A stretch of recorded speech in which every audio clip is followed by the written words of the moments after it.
what that one is doing. Hopefully it stopped. Okay.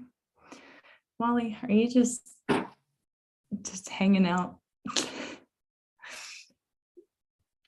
I haven't seen him all day. That one is doing until now. Okay.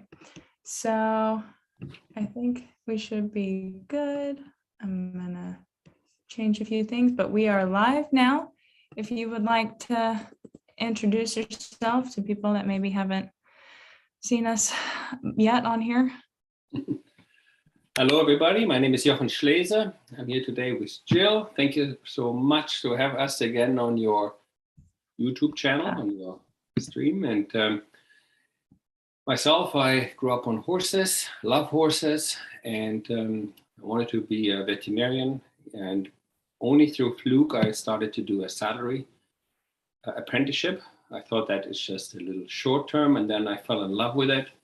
Yeah. And of course, with all the experience what I had with my horse, I had many questions, which very often was answered, well, we always done it like this, and it's okay like that. And my horse showed me different signs.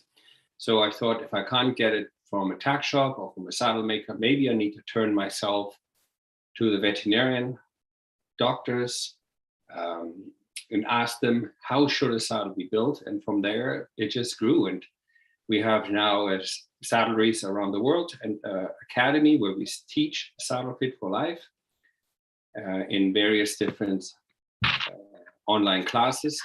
And I'm happy to be here today to do a live stream with Jill. That's awesome. It seems like the best things in life always end up like that. Like it was a total accident to get into it. And then here you are. Yeah. Okay. Perfect. So I should have the little thumbnail. Perfect. Okay. And I believe we are all set. I love how prepared you are with your 23 questions. You always have so nicely organized. I try to make it make sense to my brain, because it's like there were so many questions, and especially about girths and saddle pads, because like, of course, everyone is super interested in, saddle fit, but a lot of people I think are like, saddle pads and girths might be a little bit easier to understand and like a good place to start. And I think there are so many misconceptions about them, especially with like when it comes to fashion. With, I know the memory foam half pads with there's a brand that everyone loves, and you can get custom piping and it looks so nice, but like, what is it doing to your horse? And I think a lot of people are like, oh, it's just a cute pad. Surely nothing bad could be happening. So I think it's a worthy topic. And girths, I mean, that is a whole other monster. I mean, there's some that are just the plain straight, and then some that have that big weird donut thing that makes no sense to me, but it's supposed to be anatomical, I think. Yes. Question mark. So yeah, I'm just trying to figure out like what questions are worth it, and also make it accessible to, Western riders, because I think a lot of people that follow me, there's a lot of people that do different disciplines. And so a lot of people are like, what about Western though? So I thought this one is a little bit, versatile topic. So 100%. Yeah. So should we go ahead by you just go ahead and read those questions? Yeah, we can jump audience, and then we can go from there. Yeah. So like we've been discussing for everybody watching now or later, we'll be talking about saddle pads and girths. So the first question that I got from you guys on Instagram is how to find your horse's girth size for both long and short girths, because it came up with Marie Claire trying to get me a girth. She was like, well, it's a long girth. And I was like, I don't even know how to measure for that. I've ridden in monoflaps for so long. So take it away. Perfect. Okay. So I think I like to share my screen, because pictures say more than 1,000 words. So I'm going to go ahead and put this on here to explain it a little easier. So the widest part on the horse is approximately the rider's knee is. Okay, so this is the widest part. So as a thumb rule, you want it to be just above the widest part and just below the widest part. And the question is, of course, why? Why is it so important to have the girth at a certain area, like I just explained? So this is a picture here. What is very important from respiratory health. Today we don't talk about saddle pads, we talk about girth, but all of these reflex points is part of how the horses breathe. And when the saddle hits here or your girth interferes and CV17 or U11, L111, sorry, I can't even read, then the horse will have elevated heart rate. And as I explained prior, elevated heart rate means only higher stress level. And how do we make claims like that? Because we know cortisol level, boom, raises, and that's how we can measure if the horse is under stress. And stress equals, well, we don't want to deal with what we call the ulcer or colic. Right. So I want to blow this up a little bit to show you. What you're trying to stay away is that these edges where your girth should never hit. Okay, so as a thumb rule, if you take the latissimus muscle, so you draw a diagonal line, okay, and it's just below, it's not in the mid-center from the elbow to the width, it's just a little bit below. Okay. So that is also where the widest part is of your horse. So you want to be in the middle with a long girth on that area. Okay. On the short girth, you want to bypass this edge. This is the pectoralis. And in the earlier days when you were in school and people tickled you on the armpit, they hit that edge of the pectoralis muscle. So it's a thumb rule 4 inch above it. Western or English doesn't matter. If the girth is nice and high, just below the widest point, the short girth, Western or English, they pull away from the horse's body. That's a perfect size. And the long girth, you want to go and have it above the widest part. The higher, the better. If you want to go by just inches, a thumb rule, let's say the horse is 78 inches circumference, and you want to have a long girth, all you need to deduct is 25 inches. Okay, and whatever is left, that's your long girth. Remember, if you have both sides elastic, it gives as well. And with the long girth, with the long billets, a short girth, you want to deduct from the circumference 48 inches. Okay. That gives you a very easy formula to answer the first question. Yeah, that's super helpful. So I guess we can go a little out of order here since you just mentioned it. So somebody asked about elastic versus non-elastic, which is better? From my perspective, I would say probably elastic because the horse's rib cage expands and contracts as they breathe. So that makes sense to me, but what do you think? Or like half elastic, half not? Yes. So elastic girth, let's back up a little bit. When I started riding in the late 60s, all the way to mid 70s, there were hardly any girth with elastic. To this day, 90% of all Western girth have no elastic. The elastic girth was invented on the racetrack because when we galloped horses, we get $10 per horse. And before I went to school, I made a little bit of money galloping horses. And we were taught you put the saddle on, the girth was attached on the other side, on the off side. The girth swung around, you grabbed it, and you go to the tightest you can. And the long elastic will always have the right tension. Now, since people work with heart monitor, computerized saddle pad, they could see that elastic girth actually backfired. Why? Because some elastic girth only had elastic on one side. So because, as I said, on the racetrack, it was always a touch on one side.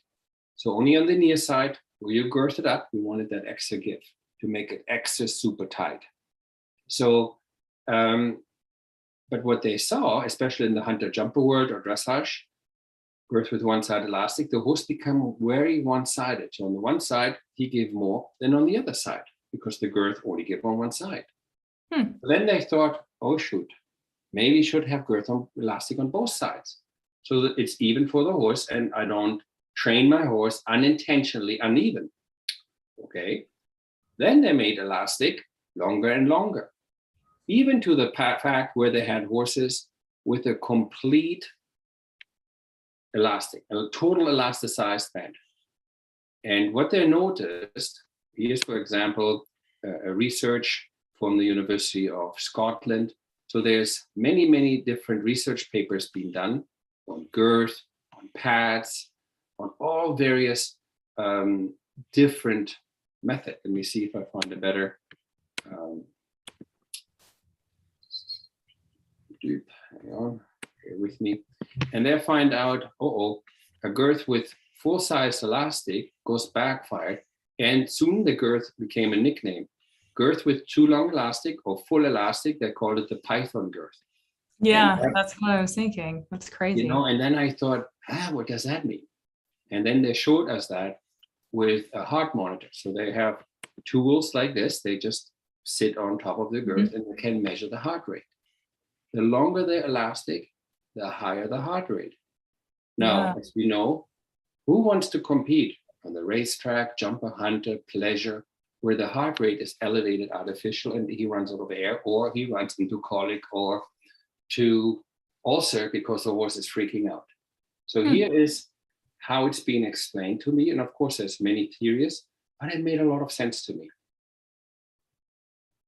On a human, you have shoes where you can slide on and it's fully elasticized. So the whole slipper is a full elasticized shoe. No football player, tennis player would ever wear one, because when you make a very jerky, quick movement from left to right, forward, back, you slide right out of the foot. Unless the elastic of the shoe is so tight that it cuts all your circulation on your feet. Right. So a certain footwear is built for certain sport. Girth, we barely ever, never find an elastic on a Western side. Very, very rare, especially on the performance one, because the saddle would slide all over the place. So back to the story. What do you mean, python girth? Well, it's a flight animal. And just like all flight animals, when the predator grabs you, they want to get away. And a python grabs the prey by getting tighter and tighter each time the flight animal exhales. So now your horse exhales. What do you think the full-size elastic girth does? Or the girth on both sides too long? It gets tighter. So what do you think the horse does? Breathes very, very flat, because he doesn't want to feel, oh my God, the next breath, I probably can't inhale. So I thought, oh yeah, nice, cute story. But no matter what girth, what breed, pleasure, or Olympic horse, every time the rate with the heart rate showed the same picture. So maybe the body worker, who's also a veterinarian who told me that, knew what he was talking about. Yet there's a lot of people, Joe, who have opinions.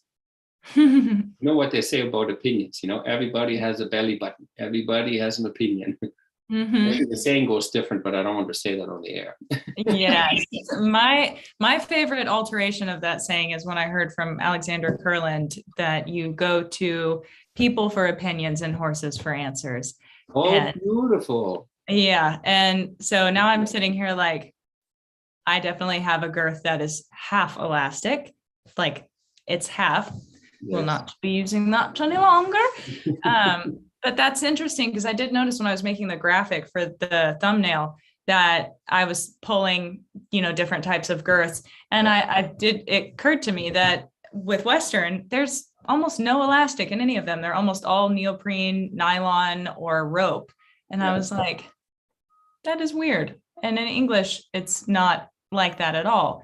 And you would think that that would be more comfortable because you expand, contract. But I'm sitting here with a belt on and I'm like, if every time I breathe, this thing tightened, yeah, I mean, it makes perfect sense. That's crazy. Yeah, so you got to think about you have that around your chest, right?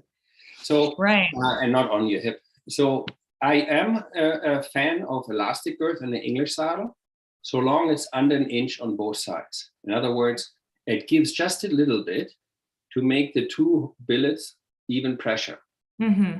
Because the girth is always uneven on one billet due to the fact the horse is pie shaped. And one, even if the billet's 100% even, one billet is always tighter than the other. So girth was had both sides elastic, just an inch and triple elastic, takes the unevenness away. But if the horse totally exhale, the girth has not a lot of elastic, so the girth will shrink with it. Right. I was absolutely astounded how much better the horse's performance is. Less faces like that. And yeah. Come on. Oh, here, let this. Horace. Horace. Anyway. Yeah, so I guess taking it back to finding your horse's size. Now, how do you go from size and just the general circumference to what shape, how wide the girth itself is? And I guess tied into that could be the anatomic, ergonomic, like what shape and size is best. The question was phrased as, how do you find what fits best for your individual horse? But I would imagine that the answer would be pretty similar across the board for regardless of breed. So now that you know the length and you know elastic, and if so, how long, look at this shape here. In Western, they call it a diamond-shaped girth. Okay, so the question is, should it go straight? Should it be a diamond? There's so many different girths on the market, which is literally overwhelming for anybody to say, okay, what is the right girth? What should be the best for the horse? As a matter of fact, there's girth what claim to be a shoulder relief girth. You know, last time when I checked where the girth sits is down here, and the shoulder is there. How can a girth down here relieve this? It's I think maybe elbow relief would have been more accurate. That's right. And that's what the diamond girth, you know, had for a long, long time. Right. So when you have a girth what is nice and wide on the bottom, and if you look at the horse from the bottom, I blow that up a little bit. You see the horse from the bottom. Here you see the sternum plate. If you have a horse what has a girth what has nicely weight-bearing surface on the sternum plate, but then narrow here for the elbow, okay, that would distribute the pressure nice and even. Now there are other girths who are shaped extremely. They call it the logic girth, or they call it the shoulder relief girth. The whole girth sits from this line to this line, and it's approximately 8 inches, but it only pressures right here. And sometimes behind it is the solar plexus, very sensitive spot on the horse. Right. So if I would tell you from now on, take just a stirrup leather, a narrow stirrup leather, and use that as your girth. Everybody says, are you crazy? Wouldn't that cut into his sides, into his sternum plate or behind it? Yeah. Very easy. My recommendation is, I always say to people, take a pencil or a pen what is not wider than this. And what you should do, you should slide it all the way when it's on the horse, not super tight, just tight, and see how it feels on both sides. You do it from the back and you do it from the front.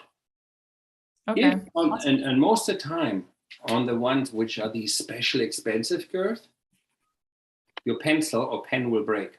It is so tight you can't slide. And in the front, the girth literally hangs down like this. Right. Somebody asked about that. That's such a good answer to that question. I used to work with a brand that had that, and I stopped working with them because of that, because I noticed there's a big gap in the front, and I was like, wait a second, all the pressure is on this teeny tiny little band on the Right. seam on the edge of the girth. And that would be like, I mean, I'm a woman, I wear a bra with a wire strap under it. And if it's too tight, that digs into you. So, I mean, knowing that, I'm like, I prefer a wider band. Why would my horse want to wear a really tight wire bra? I don't think so.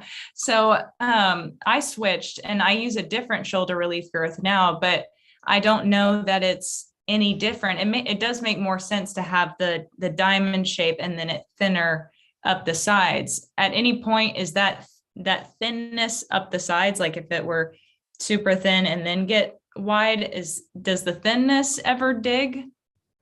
Okay, so I love your question. So I'm going to show you two pictures. This is a front from the horse. This is the rib cage, upper arm, shoulder blades, and the whole rib cage, the whole front hangs by the ring of muscle.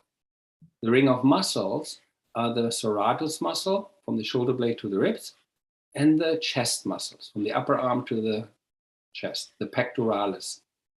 Okay, so if you have a big wide bearing surface, wherever a muscle ends and starts, inserts or originates, it's where a firing nerve comes and tells the muscle to contract or let go. Okay, so at that point, you want a big, wide, weight-bearing surface. So as you see, this is how it inserts. Okay, so why would I have something narrow cutting in there? That's not trying to reinvent the wheel. The army horses and the Western horses, which came from the army horses, always have a wide girth for that purpose. So if I have a narrow girth, this here, when that cuts down, that muscle does not contract. If that muscle doesn't contract, this horse is on the forehead. Look how low the chest on the elbow is. Anybody who trained horses knows I don't want the horse on my forehand. I don't want him to lean on my rein. I want him to lift the base of the neck. What does that mean? That means the contraction of the pectoralis and the serratus, and the horse, here's the diagram, these two muscles, right? Lifts the rib cage. Now, if I have a girth, what cuts into the pectoralis muscle, then they're not lifted. Here's the pectoralis muscle from the side. And on the corners, I was talking earlier about where I don't want any pressure, right? I was saying here, I don't want any pressure. Now think about how gravity works, or how the rib cage looks like. So if I have a horse, what is oval, and I have a girth over it, and I have an elbow, what goes 4 inch back and forth over that area, I want it small. I don't want to dig in because the most pressure underneath is not here. Right. So I want it narrow and flat so the elbow goes back and forth and does not put extensive pressure here. Interesting. That makes a lot of sense. There's another question about a horse having a big shoulder, and I had the same issue today because I had to get on our 30-year-old little Arabian today for somebody. And our vet asked us if he was pregnant. And we were like, that is a gelding. He is not pregnant, but he's a little Arab. So he has water weight. So he has these really bulbousy shoulders, and like I couldn't even, and my girth is pretty wide on the side, and I couldn't even see it because his little shoulder muscle, or the tricep, I guess, looking at the graph there. So it would be better to have it like 1 inch to 2 inches in thickness, perhaps then. So, because I was worried, I was like, is that not going to pinch? But I guess when there's more material, then it's more uncomfortable. Yes? Yes. So what's so difficult with Arabs, they have a very small gap here. Right. And they're instantly wide. So the actual girth area is very, very, very narrow, super narrow. Right. Hence why so many girths are so narrow on that side. Furthermore, what they have is this bone here, the elbow, that's the elbow of the horse. Okay? So rather than sticking out, let's say here would be the ribs, an average horse has approximately good half, 3/4 of an inch space. On the Arab, it's flat. There's no space. So when he goes back and forth, all of you guys who's listening right now who are Arabs, you know, sooner or later you had a horse with girth rub. You know, so lots of Arabs get girth rubs, and the best girth, what I recommend, it's a string girth or a wingtech girth, something that is very, very thin, flat, not narrow, flat, because that elbow will go through there. It's just like you said, it just falls in and you can't even see the girth. Right. And so, with his big belly, it's just in that little teeny tiny area. And I was like, it's so goofy looking. I know, but you can't, if they're bow out very quick, you know, and they have, we call it a girth pocket, a tiny little space here where the girth is, then you need to have that material what fits there. Because it either digs into or not. But the most important part is flat. Sometimes the cheapest girths are the best. Yeah, so it seems like for really big horses, like we have our 18-hand Russian warm blood Appaloosa. And yeah, he's really cool. And my boss's eventer. But like there's so much space on this thing. I mean, he's an ocean liner. And so I'm like, I feel like you're eventing with that thing. Yes. And I've ridden him and he's so light on his front end. It's amazing. So cool. But with him, I'm like, it almost doesn't even matter what girth we put on you because there's so much space to be right on him, you know, because there's his shoulder hole or gap, I guess shoulder hole's different, but the girth hole is so big compared to other horses. So I guess for the bigger horses, it's not as pertinent that it be small. Okay. So, I mean, to me, looking at our document here, that seems like you answered most of the questions on as far as girths go. So to me, it seems that the best thing to do is to measure their circumference. For a long girth, you said subtract, was it 24 inches? 25. 25. Okay. And then for a short girth to do 48. That's right. Memory. And so, and then also to check to make sure that it's the same level of pressure distribution all the way around by sliding the pin all the way through. Yeah, on the sides, right? So if the girth is that wide, right, you want it on the side. Right. And then go on the other side. You want to see if it's sitting flush or just digging in on one side. Yeah, I think that is super helpful for a lot of people. And I had on here signs of poor fit. So obviously, if they don't pass those tests or fall in the right places, to me, but as far as behavioral goes, I mean, for me, that's obviously any reaction you get when you tighten the girth is probably a good indication. Again, you know, if you remember back in the younger days when people tickled you here, you know, you don't like to be poked there, you know, and most girths are too short. Those short girths, they're too short. And when you grab the buckle, right, and you want to tighten it, guess where you're fumbling and poking around while you're trying to tighten the girth? Always in that spot. So the horse says, forget it. Well, if you look at this girth here, oopsie, that is too short. You know, it's just borderline there. And this pad is nice and long, but you know how much pressure is on these narrow little strips? And sometimes these straps come very close together and they're pinched. So the girth should be on the pad. And then people say, oh, but then my pad is too big or my girth is too long. What do you do with a long girth? With the long girth, it's always on the pad. Right. So you want to avoid any narrow cuttings, pinching on the side. Horses hate that there due to the fact I showed you earlier. I just finished the Saddle Fit for Life course and I'm very excited. Congratulations. Sorry. Congratulations. Thank you.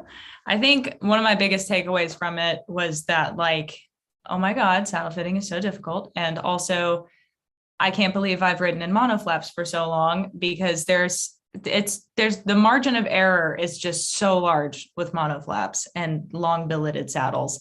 So to me, it just seems so much easier to go, even though the dual flap is annoying because instead of girthing up like this, you're girthing up like this. but I can get a little bit stronger for the sake of the horses. But yeah, I mean, every dressage girth I look at now, I'm thinking is probably way too short. So that is interesting. Look at the picture here, Jill. Every time this rider gives an 8, the metal will click against the metal to metal, buckle to girth. If it's right on that higher pressure point, then you don't feel it on your boot because the horses is pie shaped like this. Okay, so the buckle is just below the widest part and pulls away from the horse. Yeah. So it weird it sounds, the higher it is, so quieter the saddle sits. Interesting. That's a good takeaway point. Also with a long girth, short billets. So higher you should always end up in the last 3 or the last 4 holes of your billet. So the higher the better. Interesting. That is so the opposite of everything I was taught growing up. Okay, so would you like to move into saddle pads? Sure. Okay, so is there a superior type of fabric for saddle pads? There is such a variety. And I guess this would also sort of apply to girths, because I know there's a lot of cover options for girths and a lot of different materials. And obviously things like neoprene, from what I've heard, they get very hot and uncomfortable. So, you know, for just your standard saddle pad, what is the best type of fabric? Okay, so just to make sure we don't confuse, there's saddle pads for rider or shim pads for riders and shim pads for saddles for the horse. And then there is pads like you just asking me. So the best material, the university in Austria did a research on this, is deer skin, the actual deer skin. And you will barely find anything. So it's super, super expensive. And the industry doesn't make it for that cost. Right. The second best is sheepskin. So long it's directly on the horse. Right. But everybody who had sheepskin, full pads or half pads, knows, man, they're hard to keep clean. They're stinky and they're very expensive. So if I don't have buckets and buckets of money, and I don't want to be constantly cleaning my sheepskin, the second best is cotton. So long you keep it clean. So when I say clean, is I like to compare pads, a normal saddle pad, to underwear. Right. You know, if you have pants on or a skirt or socks, same thing. You know, because how much easier it is to clean your socks than if you go always barefoot in your shoes and your shoes start stinking. How do you clean that? Right. So the socks are there to absorb the smell, the sweat, the friction. So that's the number one reason why you have, like in this book here from Dr. Joyce Harmon, a normal cotton pad. The saddle should fit with a normal cotton pad. Now, sometimes I use a pad. This is my horse here at the German National Championship. So cool. Thank you. I had a normal cotton pad with my initial, but back then it was so cool to have one of those oranges, those orange extra sponge, whatever. But you know what I had it? Because everybody else had it. Oh, yeah. Yeah. I didn't know better. I all the other profis had it. I got to get myself one too. Oh, it's better for his back. But anybody, again, who's an athlete, soccer player, football player, tennis player, you have perfect fitting shoes. And all people who play ice hockey will totally get it. You know, so more cushioning you put in there, so more uneven your foot gets, and so tighter the fit gets. So right. Very you call the half pads. You see this one here has a half pad, and there's tons and tons of it. So what do people say who know anatomy, who know horses? Like she has also a DVM and acupuncture.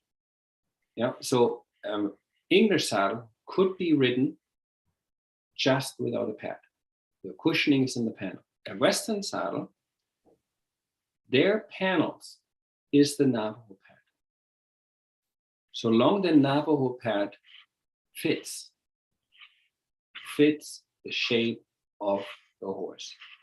Right. Many Navajo pads are straight across. What does that do to the horse? Well, if you have a horse with the withers, Right. it's a big problem. Right. So, looking at the back next to it, that back is U-shaped, not straight. So it's either going to wedgie in the middle or press down really hard on the withers. 100%, and if this is the red zone where the horse reacts and you want to have a saddle pad contacting where the horse's fit is, and you want that spine, right? You have a withers. You don't want to hit all these wither tabs. This is horrible, these straight ones. You want one with the wither relief. In Western saddles or English saddle pads can have it. If not, it starts off with blisters on the withers and then with atrophy. And then you say, what? From a saddle pad? Well, yeah, 100% from a saddle pad. So if you go Navajo pad and in Western, some have this, but that puts nasty pressure on top of the neck. Defeats the purpose. Totally defeats the purpose. There's, thank God, good Western pads who have a nice wither relief these days. So we don't need to have that anymore. Right. So these are still the best, wither relief in the direct sheepskin to the horse. But as I said, super expensive. Right. Those Mattis pads are astronomical. I have one of the half pads and we'll get into that later, but I always see it used on top of the saddle pad until I was taking the Saddle Fit for Life course. And I was like, it's supposed to go under? That's right. Because if you have these half pads, and they have the sheepskin, and you put them on top of it, you create massive heat. But then again, you go, oh, but then I got to clean it. It's so annoying. So right. They are designed to go underneath. That's so crazy. Yeah, for me, the best half pads for Western or English is what stays away from the shoulder and from the spine, away from the shoulder, from the withers, away from here. I want to have a half pad where I can put if I need to shim, if I'm a Western, I want my, they have these skirts, you can peel them off. They're either sheepskin, felt, or leather. And you can open them up and then you can pad them inside, right? So if I go with a half pad, I want one where nothing goes in the triangle. And I have 3 different areas where I can pad. Why do I need 3 different areas? Well, because the horse has 3 different ways how these bones sit. The first area, they go back, then they go straight, and the back area, they go forward. Now imagine you have a half pad because you don't have a saddle fit in your area, English or Western, okay? And you can help yourself padding that saddle a little bit. Most pads do not make enough contact in the center. Because when the horse moves, just like they demonstrate here, they bring the back up in the center. And you see how all the bone structure, all the spinal processes are separating here. So if you only have pressure on the front and in the back, and the horse follows, all these rub, and then you have kissing spine. Okay? So that's you do not want. So many horses, when they have all these deformities here, or they just check out, they got these holding lines. You see that a lot, or here through the neck. Anybody who had uncomfortable underwear on, anybody who has socks, what could be a seam which slides underneath your toe under your heel. How annoying is that? And you say, drives me insane. Crazy, it's just a little cloth, and there's no rider and a girth on top of you, and you have to adjust your underwear or your socks because it drives you crazy. So that material, and it's still a being, it has feelings, and it's living, has a nerve, has tissue. I love that you mentioned today that we want to talk about saddle pads and girth, because it's part of the saddle fitting. Right. Right? And many people can, hey, it makes sense to me that I don't pad on the shoulder or on the loins or on the spine. Hey, it makes sense to me when a horse moves, like you can see here the ring of lights, or the spine moves, or the shoulder moves. Right? Why wouldn't I want to have the padding here where least amount of movement is? Right. So this horse is just walking in a water treadmill. Was a great opportunity for me to take the shape. So take away message, get a pad what's nicely shaped, with or without sheepskin. Cotton is easy to wash. Be careful, never wash it with Tide. Always wash it with baby detergent, because Tide aids with horse sweat, a certain chemical, what parasites love. So now you have all these hard ingrown, and you have these shitty little granules on the horse's back. Or you got parasites going there because it creates massive heat, or it's an ingrown hair. Either or, you have bumps underneath all of a sudden, which you can avoid because of saddle detergent, pad detergent. Okay? Interesting. I'm allergic to every type of detergent except Tide. So that's super interesting to me to not use that with cotton pads. Duly noted. Yeah. So we got a question about, are expensive pads actually any better for comfort or fit? So I guess in terms of material, if you can afford sheepskin, go for it, but also cotton is a fine alternative, would you say? In the business of the equestrian industry, the number one seller is the saddle pad. Because like you already addressed it, fashion, nice little rim or nice little beading around, right? Right. People buy fast the pad because it's something new. Oh, I need something new, looks good, feel good. Most people who do that, however, do it because something doesn't feel right, or they love their horse so much they want to extra protect them. And marketing recognizes that. Right. This is why with $47 million annual, saddle pad is the number one equestrian product people buy. I have a stack this big. And some of them I just need to burn because they're straight across the top. And I have known, because of my horse's back shape, she has quite large withers, and I just have never used them. And like I won one. It says champion on it, straight across the top. I'm like, right. When am I ever going to use that? I can't. They are there to hang over the fence to advertise that you are a champion. Right. Or if you have a horse what has a mutton withers, then it works. So straight pads are not bad so long they don't have withers. And you know yourself how many horses out there who have no withers. Not in my farm, and we have 25. So, back to the question. My recommendation: cotton. A good cotton pad is easy to wash, easy to keep clean. If you want to give extra protection, go and get yourself a true form-fitting pad, because there you can control where you put them. I wouldn't use anything like, memory foam. It doesn't really do a lot, as it sounds so much nicer when you buy it and it's on your mattress. But have you ever laid just pure on memory foam without the mattress? No, because it goes right through the floor.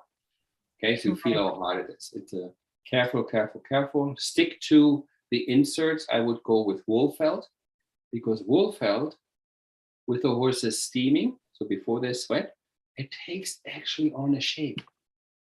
So the wool felt, like a true Navajo pad, it's also true wool felt. Okay, it takes a shape on. So I would always recommend to keep your costs down, have a cotton pad as a full saddle pad or just a half pad. And if you go with shimming or protection, ask for felt. There's 3 different felts, different density, different softness. Here's the best part. you can cut them with the scissors to the shape and size you want. Of course, the Right. marketing doesn't want it, because I rather sell you a pad for $300 and $400, and now you feel better, and you just put it on, it fits everything. Right. That's what the industry does, right? So It'll adjust to what the saddle needs, and then it'll bounce right back when you're posting, or it changes every step. Yeah, girth and saddle pads are so important to saddle fit, and the marketing knows it and drives people crazy. And like you said, not only you, many. I could have opened a tack shop with my saddle pads I had, right? So in the end, I didn't know what to do with it. Maybe just make my saddle racks more padded, and use it for all kinds of things. But make a quilt. Make a quilt. Something. How good is that? Yeah, I totally know how to sew. So I had somebody ask about the thickness in terms of Western pad thickness, because I know we talk about adding half pads under saddles, potentially making a saddle that fits well tighter. So Western pads are generally pretty thick. And then as well as English saddles come in, super thin, just cotton. And then there are the puffy poly pads, or just generally thicker pads. So thoughts? Okay, so if I'm looking at the saddle from the bottom, okay, so let's say I have a fitting pad, and it's an inch thick. So that means the saddle will be lifted in the back 1 inch, but in the front 2 inches. Then you say, how is that possible? It's an inch all the way across, the same. Yeah, but you put 1 inch on the left, 1 inch on the right. And when you look from the horse from the back, even or uneven, okay, you make your tree now 2 inches narrow. Interesting. Okay, so when we build Western saddles, or people buy Western saddles, and they ask me, hey, what pad should I use? And I would say, the thinner you use the pad, so wider the tree stays in the width. So thicker the pad, so narrow the tree gets. Right. People compare that good with insoles. So thicker your insole, so tighter your shoe feels, because you're taking space away inside your shoe. At any point with like Western pads being so thick and dense, and they don't really compress like the squishy, big, poofy English pads, would that at any point, like if the saddle is sitting on top of the horse's back, would it lift it at all to sort of stay the same in a way? Yeah, so that's why I said when you put like a pad underneath, like a Western pad, it lifts the saddle 2 inch, and in the back 1 inch, because you put it left and right. So careful. My recommendation, so fluffier, so more garbage. Why? It feels cushy and it's nice. It sinks right through it. Right. Okay? So I'm not saying you need rock hard, but you need something like a good wool pad. Right? There is so many good Western pads out there. There's also a lot of garbage Western pad. Some of them make these pads and is rock hard. Right. Garbage. Or they just have a lifter here and then it's bridging now. Remember what I said? It's so important to have contact in the middle. Right. The middle, where the rider sits, is the most important area where you need to pad up. Never just the front. This here is where the bones in the middle are straight. This is where you sit. If you put pressure where the bones fall backwards or forward, your horse will not perform the way you intend. I don't know if I answered your question, but the density of the foam should be, go ahead and touch your index finger for me like this, and barely touch it, okay? Now feel your muscle here. Very squishy, right? Yeah. So now pinch like I do with your pinky. Pinch hard. See how that feels different? Right. That's how a pad should feel. It's still soft, but it has some substance to it. Okay. Right? So I say to people, it should feel like a rare steak. Rare steak. So it's squishy, but then you can't squish it all the way together. Okay. The fingers would never come together. because that rear stake is a muscle, and you're trying to protect the muscle from the horse. Right. That makes sense. Right? So, do you have examples of like visually how a saddle pad might not be fitting? Like I know when you get behind your leg and you get those wrinkles, I know that I think maybe it was in the Saddle Fit for Life course or a post on Instagram. They compared it to a wedgie. Yeah, exactly. Good one. And so I think it might have been an Instagram post. But yeah, they compared it to that. So obviously that's not good. And those are cheap garbage pads. My boss has 5 of them and I keep trying to get her to throw them away because they annoy me because they won't stay. And they're just like this flimsy nothing material and end up creating a band of pressure on the withers. Yeah, well, they wrinkle up, and then you have these uneven pressure points, and you can do it also with gel pads, right, to show you through how it presses through it. And right. by having saddle pads, you describe them with the wedgie or the wrinkles. You ride one, what doesn't do it? Nice even contact. You ride one, what does it? Instantly you see all these uneven marks or swelling on the horse. And that's kind of, it's a common pattern what we see. And I cannot say enough. Stay away from pads what do not have wither relief. Gotta have that. Because besides that, I mean, there's other pads that are really bad. These ones here, where are totally elasticized. Nobody rides with elastic bands around the fingertips, because if you do that, you cut your circulation.